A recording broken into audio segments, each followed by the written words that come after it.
Adonai ஆனந்தமே அவருடன் காத்திருக்கும் அடியோர்களை சந்திக்க கருணை கடலேவா. மத்தேயு எழுதின சேர்ந்து வாசகம். அதிகாரம் 1. இறைவசனங்கள் 18 தொடக்கம் 24 வரை. இயேசு கிறிஸ்துவின் பிறப்பையொட்டிய நிகழ்ச்சிகள் அவருடைய தாய் மரியாவுக்கு ஜோசேப்புக்கும் திருமண ஒப்பந்தம் செய்யப்பட்டிருந்தது.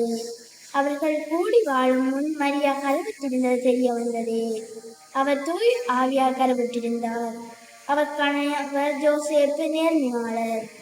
அவர் மரியாவின் நிகழ்ச்சிக்கு உள்ளாக்க விரும்பாமல் மறைவாக விலக்கிவிட திட்டமிட்டார்.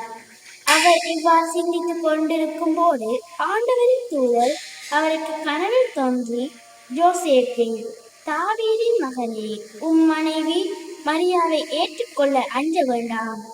ஏனெனில் அவர் கருவிட்டிருப்பது தூய ஆவியால் தான். அவர் ஒரு மகனை பெற்றெடுப்பார். அவருக்கு ஜேசு என பெயரிடுவீர்.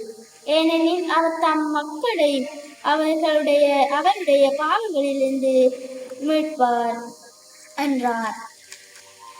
இதோ கன்னி கருவுற்று ஒரு ஆண்மகனை பெற்றெடுத்தார். அக்குழந்தைக்கு இம்மானுவேல் என பெயரிடுவார் என்று இறைவாக்கினர் வாயிலாக ஆண்டவர் உரைத்தது நிறைவேறவே இவை யாவும் நிகழ்ந்தன. இம்மானுவேல் என்றால் கடவுள் நம்முடன் இருக்கிறார் என்பது பொருள்.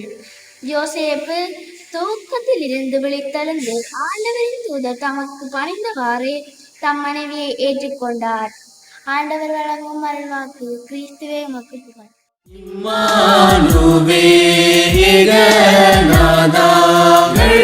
பாவ தோஷம் தீர ஏனின்னும் வரதாமதம் கருணை கடலேவா. இயேசுவுக்குள் பிரியமான உறவுகளே, இன்றைய நாளிலே நாங்கள் திருவருகை காலத்தினுடைய 4வது ஞாயிறு தினத்திலே காலடி பதிக்கின்றோம். இந்த 4வது ஞாயிறு தினத்திலே எங்களுக்கு அன்னை மரியாளுடைய விசுவாசமும் இயேசுனுடைய வளர்ப்பு தந்தை ஜோசேப்பினுடைய நம்பிக்கையும் கடவுள் மேல் அவர் கொண்ட பயமும் எங்களுக்கு பாடமாக தரப்படுகின்றது. ஜோசேப்பினுடைய வாழ்க்கையை நாங்கள் பார்ப்போமேயானால் ஒரு நீதிமானாக அவர் இருக்கின்றார்.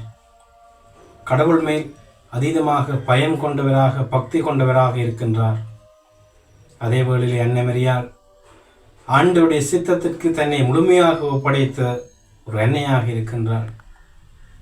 உலகியல், சமூக, கலாச்சார கோட்பாடுகளுக்கு பயப்படாமல் அன்னையுடைய இறைவனுடைய பணியை செய்வதற்கு எந்த நேரத்திலும் ஆயத்தமாக இருக்க அன்னை மரியாள் எங்களுக்கு ஒரு பாடமாக இருக்கின்றார். அன்னை மரியாள் சொன்ன ஆம், அன்னை மரியாள் சொன்ன அந்த வார்த்தை, உங்களுடைய வார்த்தையின்படி எனக்கு ஆகட்டும் என்று சொன்ன அந்த பதில் எங்களுக்கு இன்றைய நாளில் ஒரு செய்தியாக இருக்கின்றது. எவ்வாறென்றால், திருப்பலிகளுக்கு செல்லாமல் டியூஷனுக்கு போக வேண்டும், வேலைகளுக்கு செல்ல வேண்டும், தொழில்களுக்கு செல்ல வேண்டும், உடம்பு இயலாது, உடம்பு களைப்பு, இவ்வாறாக நொண்டிச்சாட்டு சொல்லி திருப்பலிகளுக்கு செல்லாமல் வேறு இறை விழுமிய செயல்களை செய்யாமல் இந்த உலகின்படி வாழ்ந்து கொண்டிருக்கின்ற எங்களுக்கு இந்த அன்னை மரியாள் ஒரு பாடமாக இருக்கின்றாள். அனைத்தையும் தாண்டி இறைவனுக்கு சொல்லுகின்ற பதில், இறைவனை அனைத்தையும் தாண்டி இறைவனுக்கு அந்த அன்னை மரியாள் சொன்ன ஆம் எங்களுக்கு செய்தி. நாங்கள் எவ்வளவு தூரம் இறைவனுடைய இறை வேலைகளுக்காக, இறை திட்டங்களுக்காக எங்களை ஒப்பு கொடுத்து நாங்கள் வேலை செய்கின்றோம்.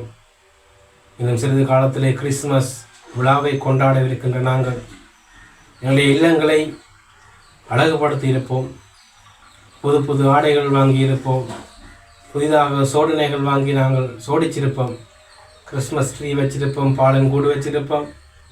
இவை இல்லாமல் நாங்கள் புற ஆயத்தங்களாக செய்து கொண்டிருப்போம். ஆனால் எங்களுடைய உள்ளங்களை நாங்கள் எவ்வளவு தூரம் ஆயத்தப்படுத்தி இருப்போம். சிந்தித்து பார்ப்போம். கிறிஸ்துவுக்கு பிரியமானவர்களே, ஜோசேப்பை போல நாங்கள் தயாராக இருக்கின்றோமா? யோசேப்பை போல நாங்கள் மற்றவர்களுக்கு பணிந்து மற்றவர்களை ஏற்றுக்கொண்டு வாழ்கின்றோமா? யோசேப்பை போல நாங்கள் இறைவனை யோசேப்பை போல நாங்கள் எப்போதும் தயாராக இருக்க வேண்டும். அன்னை மரியாதை போல நாங்கள் எப்போதும் இறை திட்டத்திற்கு முன்னுரிமை கொடுக்க வேண்டும். இந்த புறவேலைகளை தவிர்த்து புறவேலைகளுக்கு முக்கியத்துவம் கொடுக்காமல் எங்களுடைய அகத்துக்கு நாங்கள் முக்கியத்துவம் கொடுக்க வேண்டியவர்களாக இருக்கின்றோம்.